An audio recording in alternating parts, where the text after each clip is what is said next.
Welcome to a very special edition of News Dabs. I'm Jimmy Young. I'm Liz Damron for the Cannabis Multimedia Network. You know, I welcome Miss Liz Damron along and aboard here. We're so happy to have you on board with us. I'm thrilled. And of course, it is the go-to CMN network, and both of us are just coming off 3 days at the New England Cannabis Convention at the Hynes Auditorium in Boston. It's the 5th annual celebration of the emerging cannabis industry, and what a weekend it was. Thousands of consumers, business people, entrepreneurs, and even just some curiosity seekers. They all attended the show that featured hundreds of vendors from every aspect of the new world of weed. Oh my goodness, every day featured new business panels for growing, business plans, and even CMN founder Jimmy Young on a media panel moderated by Marijuana Business Alliance founder Stuart Zakem.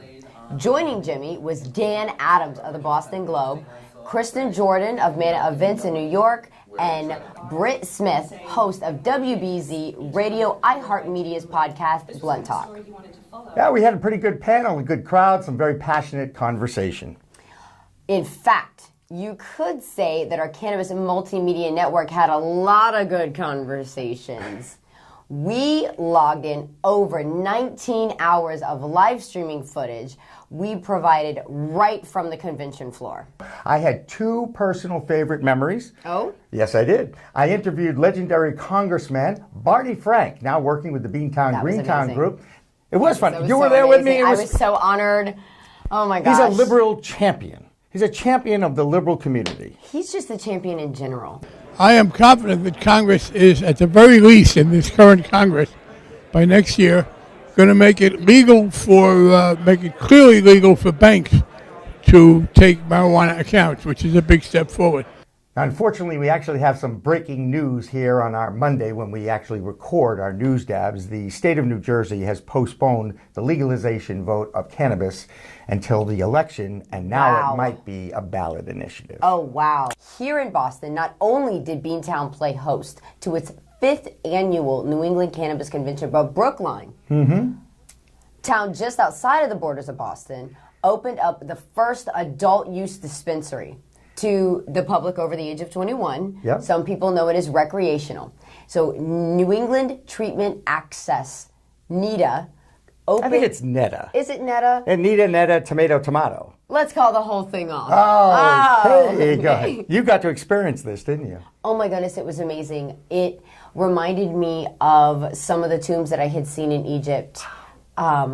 And it was almost a spiritual experience looking at the history of that building, which is from 1871, by the way. Actually, Liz, you've lived all over the United States because not only were you growing up in a military household, but you also have just retired after 12 years of service with the U.S. Marine Corps with a sergeant. I don't know if I can call you Sarge or not, but anyway, let's move on from that. We are certainly very thankful for your service, so and I appreciate that. You are becoming a voice for cannabis advocacy in New Orleans, where you live, using science and research. Tell us about that. I'm doing research for my dissertation, for my doctorate, and I'm using some of the experience that I've had working with the VA and working with affiliates at Tulane on doing PTSD and TBI, which is traumatic brain injury, CTE. As a sportscaster, you're incredibly familiar with CTE. And you know in Boston, there's an amazing group out of BU headed by, or at least partly headed by, Dr. Robert Stern, who I've had many conversations with. I bet those have been fascinating, truly. Well, again, most of those conversations go over my head.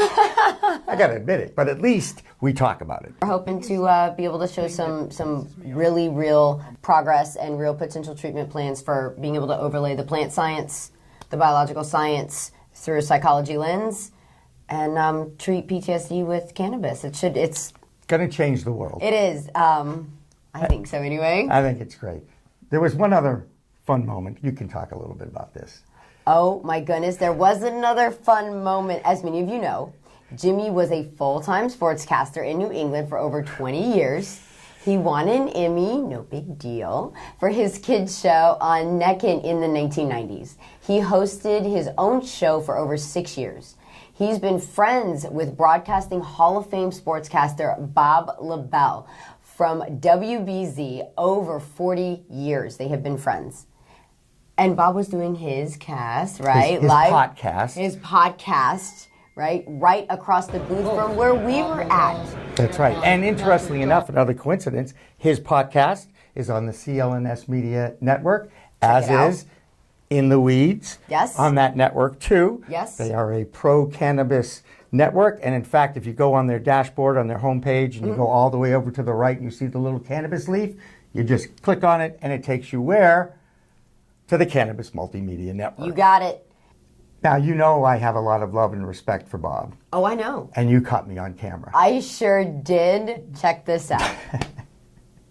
Bob Lobel and by Patrick Johnson of Pure Leaf, Massachusetts. And today, Patrick, you bring along some assistance. Well, you get to hear her talk. You can I'm understand why. interrupting this because I love this guy. We'll look forward to hearing from that. In the meantime, Bob, how are you? And Hey, why can't we get more guys like Bob Lobel? Oh, my God. You know what I mean? Yes. And you have one more news note for us. That's right. One more news note, definitely of worth. Thank you so much. From the world of cannabis this week is the fact that CVS, one of the largest consumer drugstores in the world, is going to be carrying CBD products. Over 800 of their locations nationwide will start selling topical cannabidiol products such as creams, sprays, and roll-ons as an alternative source of relief. That'll do it for this week's News Dabs. I'm Liz Damron. And I'm Jimmy Young. And remember, It's a whole new world of weed out there. We leave you with some great cannabis-friendly events in the greater Boston area. Bye, everyone.